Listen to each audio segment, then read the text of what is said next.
سلام سلام دو هستم، هر جا بری باد هستم.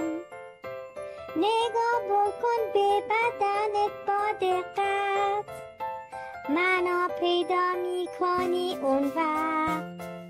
تو اون صورت زیبا داری دو چشم بینا، بالای اون چشاتم دوتا ابرو نشستن. گوش هم داری تو دوتا، باش میشنوی صدا رو. داری دوتا دست توانا، باهاش انجام میدی بیشتر کارا. خدا داده به ما دوتا پا، آدما باش میرن راه.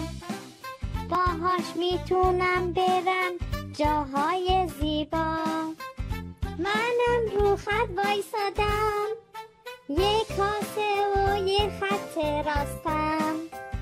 دو هستم و دو هستم، بعد از عدد یک هستم.